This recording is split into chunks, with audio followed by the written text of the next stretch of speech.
Hello बच्चों, नमस्कार सभी को। आज हम लोग बात करेंगे डेफिनेट इंटीग्रल पर। अभी तक जितना हम लोग नाम ले रहे थे उससे पहले जितने वीडियोस में आप देखे हैं इंटीग्रल के बारे में, वो सभी क्या थे? वो इनडेफिनेट इंटीग्रल थे। और अब जो देखेंगे वो क्या है? Definite integral. और हम लोग बहुत ज़्यादा यूज़ फिजिक्स में स्पेशली जो करते हैं वो डेफिनेट इंटीग्रल करते हैं। तो डेफिनेट इंटीग्रल क्या है? नाम से ही क्लियर है कि ये कोई लिमिट होगी, कोई इनिशियल और फाइनल लिमिट होगी, या कोई अपर या लोअर लिमिट होगी, ऐसा ही। तो बिल्कुल वही है, इंटीग्रल एकदम से वही है जो आप पहले इंटीग्रल पढ़े हुए हैं।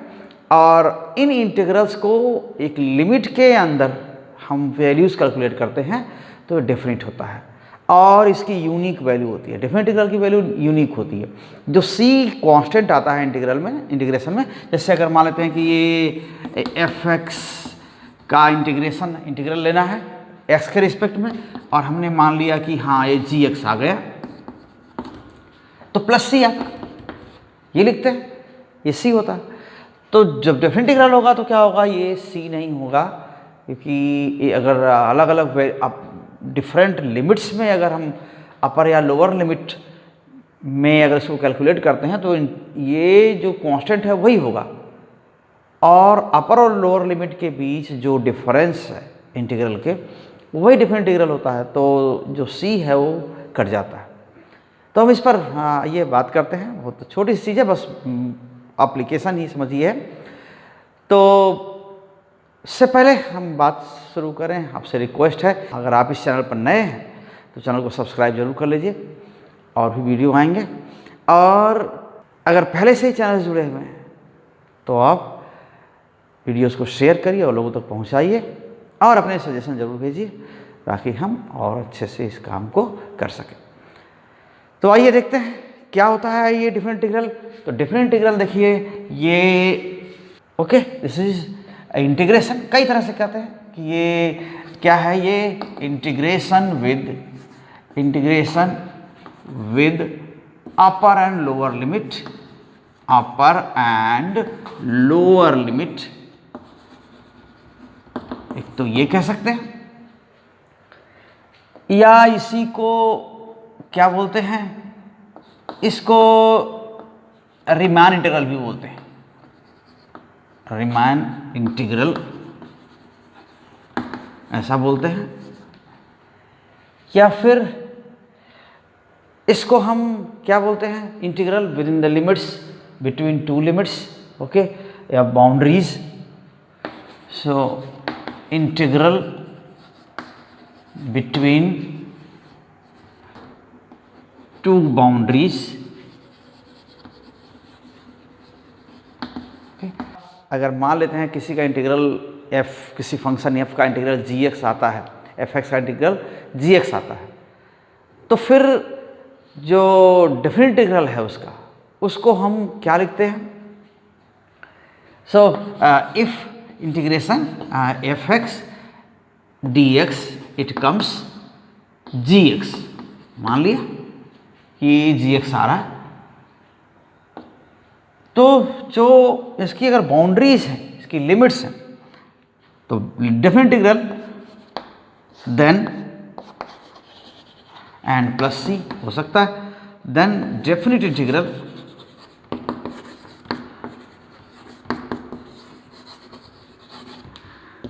इन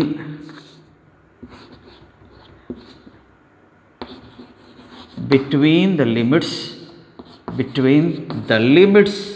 कौन सी लिमिट्स हैं? ए एंड बी जनरली लिखते हैं, ए एंड बी। क्या लिख सकते हैं? ये इंटीग्रेशन कहाँ से कहाँ तक? A to B, means integration A to B F x D X, and this is equal to G X, okay, G X and this is A to B. या इसको हम क्या लिख सकते हैं?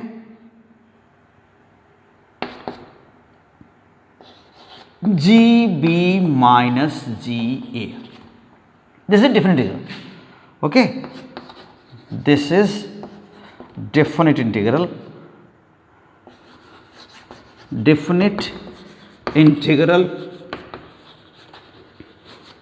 of a and b of fx, definite integral of fx with respect to x in the limits between the boundaries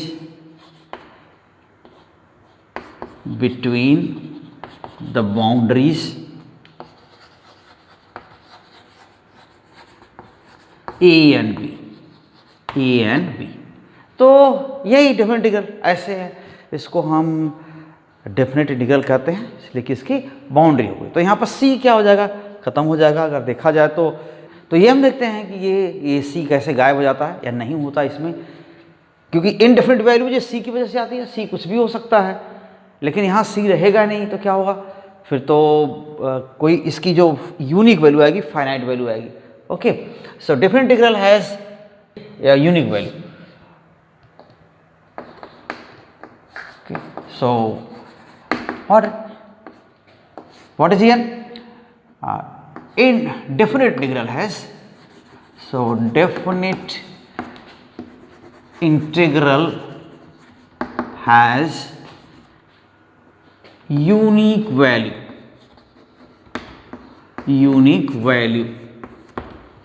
तो unique मतलब एकदम से अपने आप में अकेला या फिक्स्ड वैल्यू है, उस लिमिट के बीच में वो मिलता है। अब देखिए क्या इसको लिख सकते हैं, अगेन c क्या होता है, c इसमें नहीं पाया, वो कांस्टेंट नहीं देखा जाता।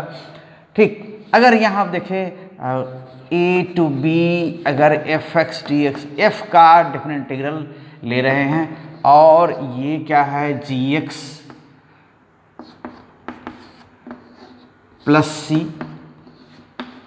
क्या है a to b, अगर ऐसा लिखते हैं तब कि क्या कर सकते हैं, इसको हम कहते हैं कि gx plus gb plus c और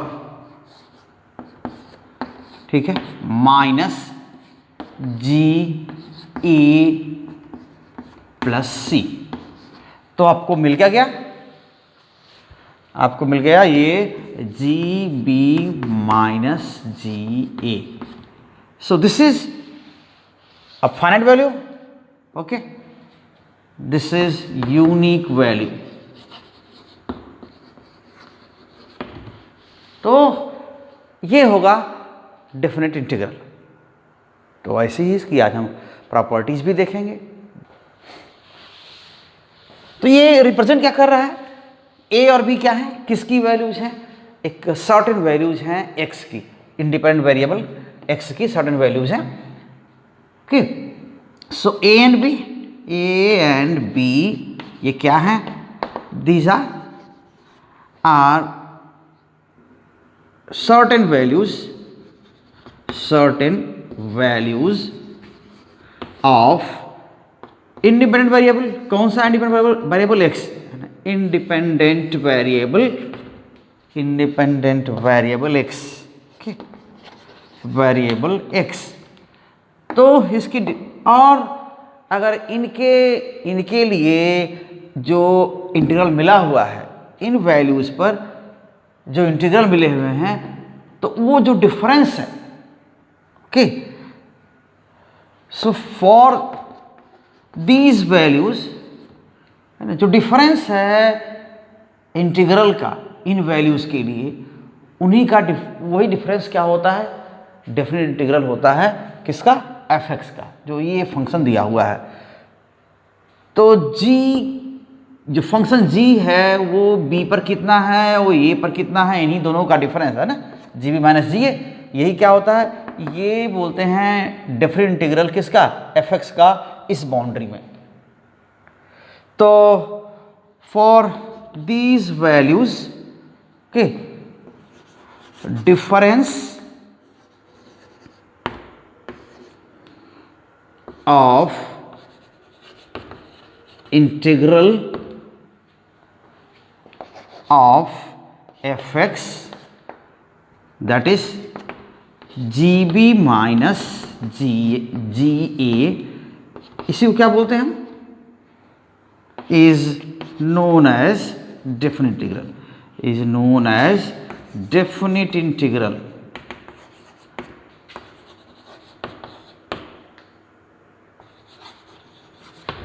integral of what, function F X. Okay, F X का है with respect to X, with respect to X. तो ये इस तरह से हम डेफिनेट इंटीग्रल की वैल्यू लिखते हैं। अब जैसे हमने एक एग्जांपल ले लिया, सिंपल सा एग्जांपल कोई ले लेते हैं, और कई भी लिख सकते हैं आप, इवन इसका भी लिख सकते हैं कि x पावर 3 dx, और इसको आप a से b कुछ ऐसा लिख दें, आपकी मर्जी। जो वैल्यू आएगी, जो इंटीग्रल आएगा, वो आप यही है x पावर 3 का डेफिनेट इंटीग्रल होगा। ऐसे ही बहुत सारे एग्जाम्पल हम ले सकते हैं। अगर हम मान लेते हैं y इक्वल्स या एफ एक्स इक्वल्स क्या है, एफ एक्स इक्वल्स कुछ ये एक्स स्क्वायर है, ओके, एक्स स्क्वायर। अब क्या हो सकता है, एफ एक्स यानी y इक्वल्स एक्स स्क्वायर। अगर इसको आप ग्राफ में भी सोचें तो क्या लिख रहे हैं, ये इधर और ये इधर, ऐसा ही तो वैल्यू होगी, ठीक है। ये वैल्यू x की है और ये y या एफ एक्स है, यहाँ इधर एफ एक्स है, ये x है, तो ये वैल्यूज है। और अगर देखा जाए तो मान लेते हैं कि x की इस वैल्यू से लेकर के a से लेके b तक, या हम मान लेते हैं कि ये 2 से लेके 5 तक, x इक्वल्स 2 से लेके x इक्वल्स 5 तक क्या वैल्यू होगी इंटीग्रल, इनके इन पर डिफरेंस क्या है, 2 पर इंटीग्रल और 5 पर जो इंटीग्रल है, किसका इंटीग्रल, एफ एक्स का, उन इंटीग्रल्स का डिफरेंस क्या है। तो वो चीज़ क्या देगा, आप वैसे भी कहा जाए कि 2 पर इंटीग्रल का मतलब कि ये यहाँ से यहाँ तक का एरिया देता है, ठीक है। 5 पर इंटीग्रल का मतलब क्या हुआ कि ये यहाँ से लेके यहाँ तक का एरिया आपको मिल रहा है। तो 2 पर इंटीग्रल और 5 पर इंटीग्रल दोनों का डिफरेंस क्या होगा, फिर ये वाला एरिया होगा, यही ना होगा। अब ऐसे ही कर सकते हैं। तो वास्तव में ग्राफिकली तो यही होगा। हम इधर इसकी बात करने जा रहे हैं। तो integral F x, different integral किसका, 2 से 5 के बीच में एफ एक्स का फाइंड आउट करने जा रहे हैं। ये 2 to 5 x square D x, और ये किसके इक्वल हो जाएगा, एक्स स्क्वायर क्या होगा, एक्स पावर 3/3, और ये क्या हो गया, इंटीग्रल हो गया एक्स पावर 3 का, और एक्स पावर 3/3, और इसकी लिमिट्स क्या है, 2 to 5, 2 and 5 इसकी लिमिट्स है। तो अब क्या होगा, इसकी वैल्यू 5 के लिए आपको है ना, ये यहाँ पर a और b था, यहाँ पर gx आया था, तो gb माइनस ga, यानी इस वेरिएबल में आप क्या रखेंगे, b की वैल्यू रखेंगे, फिर माइनस करेंगे, फिर क्या होगा, इसी वेरिएबल में क्या रखेंगे, लोअर लिमिट की वैल्यू रखेंगे। तो ये जो अपर लिमिट है, अपर लिमिट, और ये क्या है, लोअर लिमिट, लोअर लिमिट। सो 5 पावर 3/3 माइनस 2 पावर 3/3 ऐसा हो गया। तो ये 125/3 माइनस 8/3, और आप इसको क्या लिख सकते हैं, देखिए 125 तो 117/3, ये डेफिनेट वैल्यू आ गई। तो वो डेफिनेट इंटीग्रल की ये डेफिनेट वैल्यू कह सकते हैं, या फिर यूनिक वैल्यू है, इसके अलावा और कुछ नहीं आया इस लिमिट पर। और भी एक एग्जांपल और लेते हैं, उससे आपको हम कोशिश करेंगे, इसमें सब कुछ जो एडिशन के रूल्स सब्ट्रैक्शन के रूल्स, मल्टीप्लिकेशन के रूल्स और सब्स्टिट्यूशन जो भी होगा ये सारे वैसे के वैसे होंगे, बस लिमिट ही रख देनी है और कुछ नया नहीं करना है।